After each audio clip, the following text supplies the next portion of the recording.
Classes Kaushambi के revision की इस क्लास में सभी साथियों का बहुत स्वागत है। देखिए भाई, जो है आज का पहला क्वेश्चन सभी लोग समझिएगा। पहला क्वेश्चन आपका क्या कह रहा है, ध्यान दीजिएगा। पहले क्वेश्चन पर एक बिंदु आवेश पर वैद्युत द्विध्रुव के कारण लगने वाला बल निर्भर करता है। एक बिंदु आवेश के कारण, जैसे आपका बिंदु आवेश ये हो गया, ये बिंदु आवेश है, इसके कारण वैद्युत द्विध्रुव पर, मान लीजिए आपके पास ये बिंदु आवेश था, यहाँ पर जो है क्या है, एक वैद्युत द्विध्रुव बना है। समझिएगा, वैद्युत द्विध्रुव समझ रहे हैं ना, ये आपका क्या है, वैद्युत द्विध्रुव है। इस वैद्युत द्विध्रुव में माइनस क्यू आवेश होता है और प्लस क्यू आवेश होता है। तो अब समझिए यहाँ से, ये बिंदु आवेश के कारण बिंदु आवेश पर, इस बिंदु आवेश पर कंडीशन है, एक बिंदु आवेश पर वैद्युत द्विध्रुव के कारण, बिंदु आवेश पर वैद्युत द्विध्रुव के कारण लगने वाला बल निर्भर करता है। समझिए यहाँ से। तो अब ध्यान दीजिए, ये जो है ये आपका वैद्युत द्विध्रुव है, तो किसी जो है वैद्युत द्विध्रुव के कारण किसी बिंदु पर जो है आपका वैद्युत क्षेत्र की तीव्रता का व्यंजक होता है, या अच्छी या निरक्षीय दोनों की कंडीशन। समझिए यहाँ से फार्मूला क्या बनता है, किसी जो है अच्छी रेखा में स्थित किसी बिंदु पर वैद्युत क्षेत्र की तीव्रता या निरक्षीय रेखा में स्थित किसी बिंदु पर वैद्युत क्षेत्र की तीव्रता E बराबर क्या होता है, 1/, समझिएगा 4 पाई एप्सिलॉन 0, E बराबर 1/4 पाई एप्सिलॉन 0 Q/r²।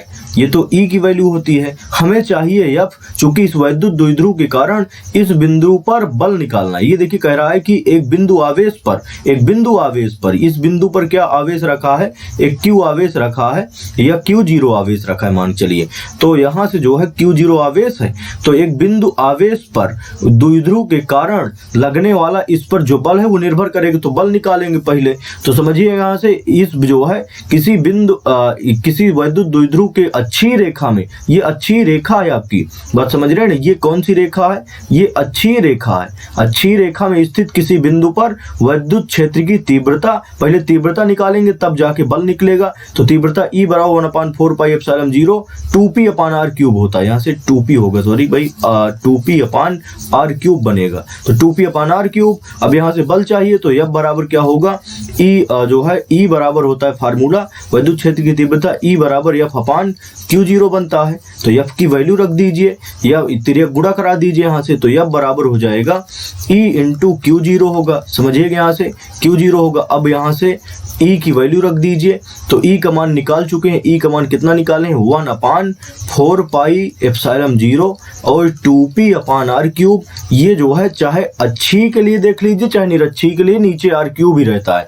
यदि निरक्षी रेखा में देखते, चूंकि इसमें कहा नहीं है, एक बिंदु आवेश पर, बिंदु आवेश यहाँ भी हो सकता था, यहाँ हो जाता तो निरक्षी बन जाता। बात समझ रहे हैं ना। तो एक बिंदु आवेश पर वैद्युत द्विध्रुव के कारण लगने वाला बल चाहिए, तो पहले अच्छी रेखा में स्थित किसी बिंदु पर वैद्युत क्षेत्र की तीव्रता देख लिए। तीव्रता जब निकल आएगा, बात समझ रहे हैं, तो बल भी मिल जाएगा। तो यहाँ से समझिए जो है E बराबर F/Q0, तो F बराबर क्या हो जाएगा, E × Q0। E की वैल्यू रख दीजिए। अच्छी के लिए देख रहे हैं तो अच्छी रखेंगे, यदि निरक्षी के लिए देखते हैं, कोई भी स्थिति देख लीजिए, आपकी कंडीशन बन जाएगी। तो और यहाँ से Q0 गुणा करा दीजिए, तो Q0 उसी प्रकार। अब देखिए सीधा सा जो F है, F और इसमें क्या रिलेशन है, हमें r³ जो है F अनुक्रमानुपाती, इसमें समझिएगा कंडीशन यहाँ से बनेगी। तो देखिए यहाँ से जो F है और इसके बाद ये पूरा जो इक्वेशन हमने F का जो मान निकाला, इन दोनों में रिलेशन क्या है, देखिए R में रिलेशन, चूंकि F और R में ही रिलेशन पूछ रहा है, तो F अनुक्रमानुपाती, देखिए सीधा सा 1/r³, चूंकि और चीज से हमसे मतलब नहीं, 1/4 पाई एप्सिलॉन 0 ये तो नियतांक है, और 2p इससे भी कोई मतलब नहीं, ये अनुक्रमानुपाती भी है, और Q0 इससे भी मतलब नहीं। तो देखिए r³ दिख रहा है बटे में, इसलिए F अनुक्रमानुपाती क्या हो जाएगा, 1/r³। ये कौन सा ऑप्शन होगा, देखिए ये थर्ड ऑप्शन आपका पूरी तरह से करेक्ट है। तीसरा C number is the correct option. चलिए अगला नंबर क्वेश्चन देखते हैं। अगला नंबर क्वेश्चन कह रहा है, समझिएगा, वैद्युत क्षेत्र E में, ध्यान दीजिएगा, वैद्युत क्षेत्र E में P आघूर्ण वाले द्विध्रुव पर लगने वाला बल आघूर्ण है। तो वैद्युत क्षेत्र E में P आघूर्ण वाले द्विध्रुव पर, तो देखिए एक डेरिवेशन पहले चैप्टर में कराया गया था, एक समान वैद्युत क्षेत्र E वेक्टर में। समझिएगा, जैसे ये जो है इस प्रकार का आपके पास एक समान वैद्युत क्षेत्र हो और इसमें जो है क्या रखा हो, इसमें आपके पास कोई वैद्युत द्विध्रुव रखा हो, कोई वैद्युत द्विध्रुव इस प्रकार रखा हो, बात समझ रहे रहे हैं ना। तो इस पर जो है दो बल कार्य करते हैं, एक बल आगे इस इधर की तरफ, एक बल इधर की तरफ है। बात समझ रहे हैं ना। तो इस द्विध्रुव पर लगने वाला बल ऐसे चित्र बनवाया गया है पहले चैप्टर में। चैप्टर डेरिवेशन क्या है, एक समान वैद्युत क्षेत्र में स्थित वैद्युत द्विध्रुव पर लगने वाला बलयुग्माघूर्ण टाउ बराबर क्या बनता है, बलयुग्माघूर्ण या बलाघूर्ण, बलयुग्माघूर्ण को ही बलाघूर्ण कहते हैं, टाउ बराबर पी साइन थीटा। बात समझ रहे हैं ना। अब देखिए यहां से इसको ऐसे भी लिख सकते हैं, टाउ बराबर पी वेक्टर। बात समझ रहे हैं ना, चूंकि टाउ जो है जो बलाघूर्ण है वो एक सदिश राशि होती है। टाउ वेक्टर बराबर यहां समझिएगा P vector cross E vector. इसको यदि हम सदिश रूप में लिखना चाहें, देखिए दो गुणन होते हैं, सदिशों के दो गुणन होते हैं, एक क्रॉस गुणन, एक जो है डॉट गुणन। तो देखिए क्रॉस गुणन का फार्मूला क्या बनता है, ए वेक्टर क्रॉस बी वेक्टर बराबर क्या बनता है, ए बी साइन थीटा। बात समझ रहे हैं ना। तो ए बी साइन थीटा या ए बी साइन थीटा को क्या कहते हैं, ए वेक्टर क्रॉस बी वेक्टर भी कह सकते हैं। और डॉट गुणन क्या बनता है, डॉट गुणन ए वेक्टर डॉट बी वेक्टर बराबर ए बी कास थीटा, ये डॉट गुणन होता है। बात समझ रहे हैं ना। 11वीं में आपका पढ़ाया जाता है कि जब दो सदिशों का गुणनफल एक सदिश राशि A B sine theta N cap होता है, तो जब दो सदिशों का गुणनफल एक सदिश राशि तो उस गुणन को क्या कहते हैं, क्रॉस गुणन। और जब दो सदिशों गुणनफल एक अदिश राशि तो उसको क्या कहते हैं, डॉट गुणन। तो देखिए यहां से पीई साइन थीटा है, तो पीई साइन थीटा क्या कह सकते हैं, P vector cross E vector कह सकते हैं। तो टाउ वेक्टर बराबर P vector cross E vector होगा। पहला ऑप्शन जो है आपका करेक्ट ऑप्शन होगा। चलिए अगले नंबर क्वेश्चन पर चलते हैं। देखिए अगला नंबर क्वेश्चन आपके पास कह रहा है किसी सुचालक माध्यम का परावैद्युतांक, किसी सुचालक माध्यम का जो परावैद्युतांक के हो सकता है। तो याद रख लीजिए ये परीक्षा में आते हैं इस टाइप के क्वेश्चन, ये पहला चैप्टर का ही क्वेश्चन है। बात समझ रहे हैं ना। देखिए परावैद्युतांक, ध्यान दीजिए, पॉइंट याद कर लीजिए कि परावैद्युत पदार्थों के लिए, परावैद्युत पदार्थों के लिए, परावैद्युत पदार्थों के लिए के का मान, परावैद्युत पदार्थों के लिए, परावैद्युत पदार्थों के लिए के का मान, के का मान 1 से अधिक होता है, के का मान 1 से अधिक होता है, के का मान 1 से अधिक होता है। ये याद कर लीजिए, ये पूरी तरह से आपका परीक्षा के लिए अति लघुत्तरीय और बहुविकल्पी दोनों के लिए महत्वपूर्ण है भाई। और दूसरा ऑप्शन जो है धातुओं के लिए, धातुओं के लिए, धातुओं के लिए के का मान, धातुओं के लिए परावैद्युतांक के का मान, के का मान अनंत होता है, के का मान अनंत होता है, के का मान अनंत होता है। दोनों में से क्वेश्चन आता है और ये दोनों महत्वपूर्ण कंडीशन है, महत्वपूर्ण चीजें हैं। परावैद्युत पदार्थों के लिए के का मान 1 से अधिक, तो देखिए 1 से अधिक ऑप्शन में कहीं दिख रहा है, -3 1 से छोटा होगा, 0 भी 1 से छोटा होगा, 0.7 भी 1 से छोटी राशि है, तो 6 आपका करेक्ट आंसर होगा। तो D option is the correct answer होगा। चलिए अगले क्वेश्चन की ओर चलते हैं। अगला नंबर क्वेश्चन है वैद्युत फ्लक्स का मात्रक है।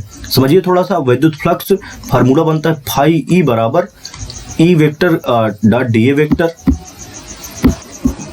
तो देखिए फाई ई बराबर वैद्युत फ्लक्स का फार्मूला बनता है फाई ई बराबर E vector dot A vector. बात समझ रहे हैं ना। ए वेक्टर जब यहाँ से डी फाई ई होगा तो डी ए वेक्टर हो जाएगा, तो इसका यदि डॉट गुणन करें तो ई ए कास थीटा बनेगा। अब समझिएगा यहाँ से इसका मात्रक क्या बनेगा। देखिए वैद्युत क्षेत्र की तीव्रता ई का मात्रक क्या होता है, न्यूटन प्रति कूलाम, याद रखिए। और क्षेत्रफल ए का मात्रक मीटर स्क्वायर, और कास थीटा एक जो है विमाहीन राशि होती है, कोणों की कोई विमा नहीं, विमाहीन राशि। बस समझ रहे हैं। तो इसका मात्रक क्या बन गया, इसका मात्रक newton metre square, newton metre square प्रति कूलाम हो गया। इसके बाद देखिए कहीं ऑप्शन में मैच कर रहा है, न्यूटन मीटर स्क्वायर प्रति कूलाम होना चाहिए। बात समझ रहे हैं ना। तो चलिए आगे देखते हैं यहाँ से। तो देखिए एक तो आपका मात्रक तो ये पूरी तरह से सही है। अब ये जो है मात्रक आपका ऑप्शन में मैच नहीं कर रहा, तो समझिए यहाँ से इसको कुछ ना कुछ थोड़ा सा मॉडिफिकेशन किया जाएगा जरूर। तो यहाँ से देखिए इसको हम लिख सकते हैं न्यूटन, और मीटर स्क्वायर को मीटर गुणे मीटर, समझिएगा थोड़ा सा, न्यूटन और मीटर स्क्वायर को मीटर गुणे मीटर बटे कूलाम ज्यों का त्यों। अब ध्यान से समझिए, यहाँ से बराबर हो जाएगा आपके पास न्यूटन मीटर जूल कहलाता है। न्यूटन मीटर क्या कहलाता है? जूल, चूंकि कार्य W बराबर F इंटू डी होता है, और कार्य का मात्रक क्या होता है? जूल, और बल का मात्रक क्या होता है? न्यूटन, और इंटू यहाँ से दूरी का मात्रक क्या होता है? मीटर। तो न्यूटन मीटर को जूल कहते हैं। तो समझिए यहाँ से न्यूटन मीटर जूल हो गया, और गुणे में मीटर ज्यों का त्यों, और बटे में कूलाम, और जूल प्रति कूलाम वोल्ट कहलाएगा। बात समझ रहे हैं ना? जूल प्रति कूलाम क्या कहलाएगा? वोल्ट। तो वोल्ट इंटू में क्या हो जाएगा? मीटर। तो देखिए कहीं मैच कर रहा है, volt metre. B is the correct option. चलिए अगला नंबर क्वेश्चन चलते हैं आपकी ओर। तो अगला क्वेश्चन आपका है, R1 व R2 त्रिज्याओं के दो चालकों। देखिए R1 त्रिज्या का एक चालक है, एक जो है एक चालक आपका R1 त्रिज्या का है, समझिएगा यहाँ से R1 हो गया, और एक जो है एक चालक आपका R2 त्रिज्या का है।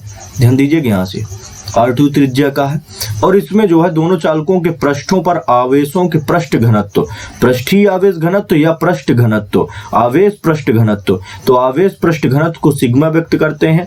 ये जो है सिग्मा है, इसमें भी सिग्मा होगा। बात समझ रहे हैं ना? बराबर है। पृष्ठों पर विद्युत क्षेत्र की तीव्रताओं का अनुपात ज्ञात कीजिए। तो यहाँ से E1 अनुपाते E2 या E1 बटे E2 हमें ज्ञात करना है। बात समझ रहे हैं ना? अब तो समझिए यहाँ से, देखिए जो है कंडीशन समझिए कि थोड़ा सा, सिग्मा बराबर होता क्या है? सिग्मा बराबर Q upon epsilon 0 Q upon A होता है। ध्यान दीजिएगा, देखिए दो चीजें होती हैं, एक रेखीय आवेश घनत्व, रेखीय आवेश घनत्व को लैम्डा कहते हैं, लैम्डा बराबर Q अपान L होता है, और पृष्ठीय आवेश घनत्व सिग्मा होता है। सिग्मा बराबर क्या होता है? Q अपान A होता है। तो यदि पहले की बात करें, पहले पृष्ठ की बात करें, तो Q1 हो जाए, सिग्मा 1 हो जाएगी यहाँ से, और Q1 हो जाएगी यहाँ से A1 हो जाएगा। और समझिए यहाँ से, तो यहाँ से सिग्मा 1 बराबर हो जाएगा Q1 इंटू बटे में A1 की वैल्यू। समझिए यहाँ से A1 जो है आपका क्या है? ये जो है ये गोलाकार रूप में बन रहा है। ये चालक कैसा है? गोलाकार है। तो गोले का क्षेत्रफल रखा जाएगा, और गोले के वक्र पृष्ठ का क्षेत्रफल होता है 4 पाई R स्क्वायर। तो R के स्थान पर R1 स्क्वायर। तो यहाँ से तिर्यक गुणा करा दीजिए, तो Q1 बराबर कितना हो जाएगा? देखिए दोनों का तिर्यक गुणा, तो सिग्मा 1 का मान दोनों में सिग्मा है, बराबर है। बात समझ रहे हैं ना? तो यहां से आपका बनेगा जो है, तो यहां से जो है समझिए Q1 बराबर तिर्यक गुणा से, देखिए सिग्मा 1 बराबर, पहले गोले के लिए बात कर रहे हैं, पहला गोला सिग्मा, यहां से जो है सिग्मा 1 बराबर हो जाएगा सिग्मा, और इसके बाद इंटू 4 पाई R1 स्क्वायर। अब इसके बाद दूसरे गोले की बात कीजिए, इसी प्रकार Q2 निकलेगा। Q2 बराबर सिग्मा 2 होगा यहाँ से, तो सिग्मा 2 के स्थान पर सिग्मा ही रहेगा, और 4 पाई R1 के स्थान पर R2 स्क्वायर। अब इसके बाद देखिए E1 अपान E2 निकाल दीजिए। तो समझिए कि यहाँ से पृष्ठों पर विद्युत क्षेत्र की तीव्रताओं का अनुपात, यहाँ से देखिए जैसे जो है इसके पृष्ठ पर यहाँ पर, तो देखिए एक डेरिवेशन कराया गया था। समझिएगा गोली कोष के कारण जो है विद्युत क्षेत्र की तीव्रता, गोली कोष के कारण, तो गोली कोष के बाह्य बिंदु पर जैसे जो है ये कौन सा डेरिवेशन था? ये डेरिवेशन है आपका जो है गॉस की प्रमेय के अनुप्रयोग का 5वां डेरिवेशन बनता है। गोली कोष के कारण विद्युत क्षेत्र की तीव्रता, तो एक कैपिटल R त्रिज्या का गोली कोष होता था, इसके बाह्य बिंदु पर विद्युत क्षेत्र की तीव्रता निकालते थे, इसके जो है पृष्ठ पर विद्युत क्षेत्र की तीव्रता निकालते थे, इसके आंतरिक बिंदु पर विद्युत क्षेत्र की तीव्रता निकालते थे। तो बाह्य बिंदु पर कितना निकलता था? 1/4 पाई एप्सिलॉन 0 Q अपान स्मॉल r स्क्वायर, और गोले के पृष्ठ पर, तो पृष्ठ पर ही हमें जो है तीव्रताओं का अनुपात पूछ रहा है। तो देखिए E1 बटे E2, समझिएगा E1 बटे E2, तो पृष्ठ पर विद्युत क्षेत्र की तीव्रता का फार्मूला क्या होगा? 1/4 पाई एप्सिलॉन 0, और इसके बाद Q1 अपान, समझिएगा Q1 अपान R स्क्वायर, Q अपान R स्क्वायर होता है, तो पृष्ठ पर कैपिटल R बन जाता है, तो R1 स्क्वायर हो जाएगा, और बटे में समझिए 1/4 पाई एप्सिलॉन 0, और इसके बाद Q2 अपान कैपिटल R2 स्क्वायर। तो देखिए 1/4 पाई एप्सिलॉन 0 से ये कैंसिल। अब यहाँ से मान रख दीजिए Q1 का मान रखिए, तो यहाँ से समझिए Q1 की वैल्यू कितनी है? सिग्मा इंटू 4 पाई R1 स्क्वायर। और बटे में हो जाएगा R1 स्क्वायर ज्यों का त्यों, और बटे हम नीचे चलिए देखिए Q2 का मान रखिए, तो Q2 का मान है सिग्मा इंटू 4 पाई R2 स्क्वायर, और बटे में क्या हो जाएगा R2 स्क्वायर ज्यों का त्यों है, तो R2 स्क्वायर से R2 square cancel, R1 square से R1 स्क्वायर कैंसिल, और सिग्मा यहाँ से समझिए सिग्मा से सिग्मा कैंसिल, और 4 पाई से 4 पाई कैंसिल, तो सारा कुछ कैंसिल हो गया। तो कितना बचा, देखिए कुछ नहीं बचा, तो 1 और बटे में क्या बचा 1, तो यहाँ से 1:1, तो देखिए डी ऑप्शन आपका करेक्ट ऑप्शन होगा।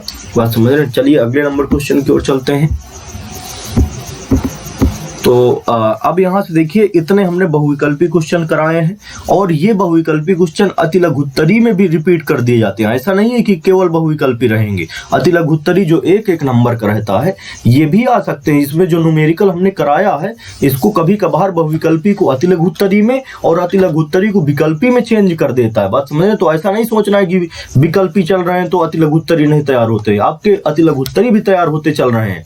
अब यहाँ से देखिए विद्युत क्षेत्र की परिभाषा देखेंगे, इससे संबंधित देखिए पहला चैप्टर में हमने बताया था कि क्या चीजें महत्वपूर्ण बनती हैं। समझिएगा पहले चैप्टर में आपका कूलाम, पहले चैप्टर में Q बराबर यानी इंटू E इस फार्मूले से सवाल आते हैं। आप जो है कोई भी बुक उठा के देख लीजिए, उसमें सन जरूर पड़ा रहता है इस फार्मूले से सवाल के लिए। तो ये पहला हो गया। इसके बाद कूलाम का नियम कभी कभार आ जाता है। बात समझ रहे हैं ना। कूलाम का नियम क्या होता है भाई, जो है जब कोई किन्हीं दो बिंदु आवेशों के बीच लगने वाले आकर्षण अथवा प्रतिकर्षण बल के संबंध में एक नियम दिया। वैज्ञानिक कूलाम ने किन्हीं दो बिंदु आवेशों, जैसे ये दो बिंदु आवेश है, दो बिंदु आवेशों के बीच लगने वाले आकर्षण अथवा प्रतिकर्षण बल के संबंध में एक नियम दिया। इस नियमानुसार दो बिंदुओं के बीच लगने वाला आकर्षण अथवा प्रतिकर्षण बल F, समझिए दो बिंदुओं के बीच, ये जो है प्लस भी हो सकता है और माइनस भी हो सकता है। तो आकर्षण हो सकता है और इसके बाद प्रतिकर्षण भी हो सकता है। तो देखिए यहाँ से दो बिंदु आवेशों के बीच लगने वाले आकर्षण अथवा प्रतिकर्षण बल F का मान दोनों बिंदुओं के गुणनफल के अनुक्रमानुपाती जो है Q1 F अनुक्रमानुपाती Q1 Q2 और F अनुक्रमानुपाती 1/r²। फिर क्या करते हैं, दोनों को जो है क्या किया जाता है, रख दिया जाता है। समझिएगा दोनों को यहाँ से मिश्रित करके रख दिया जाता है, सम्मिलित करके। तो F अनुक्रमानुपाती Q1 Q2/r² ये बन जाता है। बात समझ रहे हैं। फिर अनुक्रमानुपाती चिन्ह हटा देते हैं तो F बराबर 1/4 पाई एप्सिलॉन 0 आ जाता है।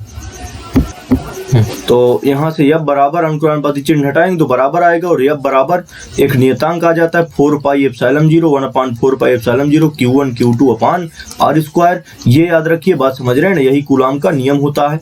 इसके बाद देखिए इसमें जो है विद्युत क्षेत्र है, विद्युत क्षेत्र की तीव्रता है। बात समझ रहे हैं ना, ये पूछी जाती है कंडीशन। तो विद्युत क्षेत्र समझिएगा, ध्यान दीजिएगा। जैसे आप जो है छोटे जो है बचपन में जैसे दो चुंबक देखे होंगे, जैसे एक ये बड़ा सा चुंबक हो गया, ध्यान से समझिएगा।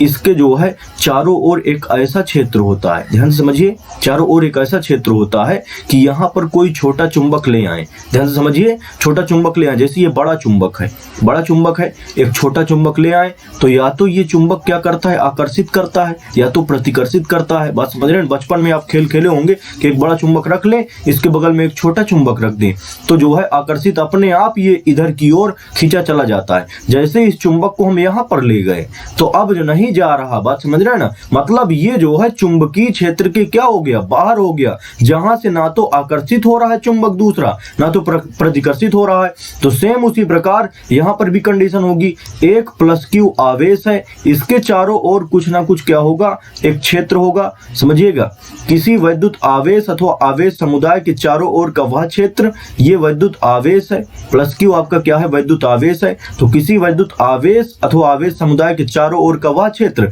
जिसमें स्थित कोई अन्य आवेश, यहाँ पर एक आवेश रख दिया जाए, Q आवेश रख दिया जाए, तो यदि ये प्लस होगा तो ये प्रतिकर्षित होगा, यदि माइनस होगा तो आकर्षित होगा। तो समझिएगा, किसी विद्युत आवेश अथवा आवेश समुदाय के चारों ओर का वह क्षेत्र जिसमें स्थित कोई अन्य आवेश आकर्षण अथवा प्रतिकर्षण का अनुभव करे तो वह क्षेत्र क्या कहलाता है, विद्युत क्षेत्र कहलाता है। बात समझ रहे हैं ना। यदि इसी आवेश को उठा के हम यहाँ रख देते और बिल्कुल आकर्षित या प्रतिकर्षित ना होता तो कहते कि ये जो आवेश है ये विद्युत क्षेत्र के बाहर रखा है। बात समझ रहे। तो किसी विद्युत आवेश अथवा आवेश समुदाय के चारों ओर का वह क्षेत्र जिसमें स्थित कोई अन्य आवेश आकर्षण अथवा प्रतिकर्षण का अनुभव करे तो वह क्षेत्र क्या कहलाता है, वैद्युत क्षेत्र कहलाता है। तो उम्मीद है कि ये जो है आपको टॉपिक समझ में आया होगा। और इसके बाद वैद्युत क्षेत्र की तीव्रता समझिएगा। वैद्युत क्षेत्र की तीव्रता का फार्मूला जिसको याद है, बात समझ रहे हैं ना, ये बहुत नॉर्मल चीज है, E बराबर F अपान Q0। ये फार्मूला से ही परिभाषा बन जाती है। समझिए कैसे परिभाषा होगी। किसी वैद्युत क्षेत्र में रखे धन परीक्षण आवेश, यहाँ से परीक्षण आवेश को प्लस Q0 से व्यक्त करते हैं भाई। किसी वैद्युत क्षेत्र में रखे परीक्षण आवेश पर लगने वाले बल, ये देखिए बल F दिख रहा है। किसी वैद्युत क्षेत्र में रखे धन परीक्षण आवेश पर लगने वाले बल तथा उस परीक्षण आवेश के अनुपात को, लगने वाले बल और उस परीक्षण आवेश कितना है Q0, इसके अनुपात को क्या कहते हैं हम, उस बिंदु पर वैद्युत क्षेत्र की तीव्रता कहते हैं। तो किसी वैद्युत क्षेत्र में रखे किसी बिंदु पर धन परीक्षण आवेश पर लगने वाले बल, वैद्युत क्षेत्र में रखे किसी बिंदु पर लगने वाले धन परीक्षण आवेश पर लगने वाले बल तथा उस परीक्षण आवेश के अनुपात को क्या कहते हैं, उस बिंदु पर वैद्युत क्षेत्र की तीव्रता कहते हैं। अर्थात E बराबर क्या बनता है, F अपान Q0। तो ये चीज याद रखिए, महत्वपूर्ण परिभाषा। चलिए अगले जो है क्वेश्चन की ओर चलते हैं। तो अब देखिए वैद्युत द्विध्रुव तथा वैद्युत द्विध्रुव आघूर्ण, ये पहला चैप्टर आपका रिवाइज करा रहे हैं, बात समझ रहे हैं ना। थोड़ा थोड़ा हल्की चीजें रिवाइज कर लीजिए, तो इसी से चीजें आपकी फंसने की उम्मीद रहती है। लगभग इससे बाहर जो है क्वेश्चन नहीं आते हैं। और इसके बाद जो है समझिए वैद्युत द्विध्रुव। तो वैद्युत द्विध्रुव इसके नाम से स्पष्ट है, समझिए यहाँ से द्विध्रुव का मतलब दो ध्रुव, दो ध्रुव का मतलब दो ध्रुव, इसमें एक प्लस हो तो दूसरा माइनस। जैसे एक उत्तरी ध्रुव हो तो एक क्या हो, दक्षिणी ध्रुव, या एक दक्षिणी ध्रुव हो तो क्या हो, दूसरा उत्तरी ध्रुव। बात समझ रहे हैं ना। या एक माइनस हो तो दूसरा क्या हो, प्लस हो। तो सेम उसी प्रकार वैद्युत द्विध्रुव का मतलब यही है, दो ध्रुव। दो ध्रुव का मतलब एक धन हो तो एक ऋण, या एक ऋण हो तो दूसरा धन। तो आप समझिए यहाँ से यदि वैद्युत द्विध्रुव की बात की गई है तो मान लीजिए ये आपका माइनस Q आवेश है, और इसके बाद जो है समझिएगा ये प्लस Q आवेश है, ये प्लस Q आवेश है, और कुछ दूरी पर रख दिया गया। इनके बीच की दूरी कितनी है, पूरी दूरी इनके बीच की 2L है, इनके बीच की दूरी 2L है। तो देखिए यहाँ से जो है इसके बीच की दूरी 2L लिया जाता है, तो यहाँ से 2L, और ये द्विध्रुव का केंद्र O होता है, ये जो है दूरी L, ये दूरी L। अब इसको परिभाषित कैसे करेंगे। वैद्युत द्विध्रुव एक ऐसा निकाय है, बात समझ रहे हैं, एक ऐसा निकाय है जिसमें दो बराबर, देखिए ये Q आवेश है तो ये भी Q आवेश है, बराबर है, एक माइनस है और एक दूसरा प्लस है, विपरीत है। बात समझ रहे हैं ना। तो वैद्युत द्विध्रुव एक ऐसा निकाय, ये एक ऐसा निकाय है जिसमें दो बराबर हैं तथा विपरीत प्रकार के बिंदु आवेश कुछ अल्प दूरी पर रख दिए जाते हैं। वैद्युत द्विध्रुव एक ऐसा निकाय है जिसमें दो बराबर तथा विपरीत प्रकार के बिंदु आवेश कुछ अल्प दूरी पर रख दिए जाते हैं। बस इतनी परिभाषा द्विध्रुव की बनती है। द्विध्रुव को याद रखिए, दो जो है दो बराबर और विपरीत आवेश रखना है, तभी दो ध्रुव बन पाएंगे। बस समझ रहे हैं। एक ये है आपके पास और एक ये है, ये माइनस Q आवेश होगा तो ये क्या होगा, प्लस Q आवेश होगा, और इनके बीच की दूरी कितनी होगी, 2L इनके बीच की दूरी होगी। और इसके बाद द्विध्रुव का क्या होगा, ये केंद्र होगा। जब बीच की जो है केंद्र हो गया तो पूरी दूरी 2L है, तो ये L हो जाएगी, ये भी L होगी। तो परिभाषा क्या बनेगी, वैद्युत द्विध्रुव एक ऐसा निकाय है जिसमें दो बराबर तथा विपरीत प्रकार के, विपरीत का मतलब एक माइनस तो दूसरा प्लस, विपरीत प्रकार के बिंदु आवेश कुछ अल्प दूरी पर रख दिए जाते हैं। अब देखिए वैद्युत द्विध्रुव आघूर्ण को P से व्यक्त करते हैं। इसका जो है परिभाषा कैसे बनती है समझिएगा। इसकी परिभाषा, वैद्युत द्विध्रुव आघूर्ण की परिभाषा ध्यान दीजिएगा। किसी वैद्युत द्विध्रुव में किसी एक बिंदु आवेश, हम चिन्ह की बात नहीं कर रहे, केवल परिमाण की बात कर रहे हैं। दोनों आवेश समान है, Q है, दूसरा ये भी Q है, मतलब कोई भी एक आवेश ले लीजिए। तो वैद्युत द्विध्रुव में किसी एक बिंदु आवेश का मतलब Q हो गया। वैद्युत द्विध्रुव में किसी एक बिंदु आवेश तथा दोनों बिंदु आवेशों के बीच की दूरी, दोनों के बीच की दूरी कितनी है, इन दोनों के बीच की दूरी 2L दिख रही है, तो जो है 2L हो गया। इसके गुणनफल को क्या कहते हैं, हम वैद्युत द्विध्रुव आघूर्ण कहते हैं। एक बार फिर से परिभाषा ध्यान दीजिएगा। किसी वैद्युत द्विध्रुव में एक बिंदु आवेश, किसी वैद्युत द्विध्रुव में किसी एक बिंदु आवेश तथा दोनों बिंदु आवेशों के बीच की दूरी के गुणनफल को वैद्युत द्विध्रुव आघूर्ण कहते हैं। किसी वैद्युत द्विध्रुव में, समझिएगा, वैद्युत द्विध्रुव में किसी एक बिंदु आवेश Q तथा दोनों बिंदु आवेशों के बीच की दूरी के गुणनफल को क्या कहते हैं, हम वैद्युत द्विध्रुव आघूर्ण कहते हैं। इसे P से व्यक्त किया जाता है। अब दो को पहले रख लीजिए तो 2QL हो गया। यही आपके पास जो है वैद्युत द्विध्रुव आघूर्ण बनेगा। तो उम्मीद है कि आज की क्लास आपकी समझ में आई होगी, बात समझ रहे हैं ना। इसी प्रकार रिवीजन का थोड़ा सा क्राइटेरिया बढ़ाएंगे, जैसे जैसे जो है आपका परीक्षा का समय आता जाएगा, रिवीजन आपको जो है देते जाएंगे ठीक प्रकार से। महत्वपूर्ण डेरिवेशन का रिवाइज करवा देंगे, बात समझ रहे हैं ना। कुछ लघुत्तरी थ्योरी और बहुविकल्पी जो है क्वेश्चन, सारा कुछ जो है रिवाइज करा दिया जाएगा आपका।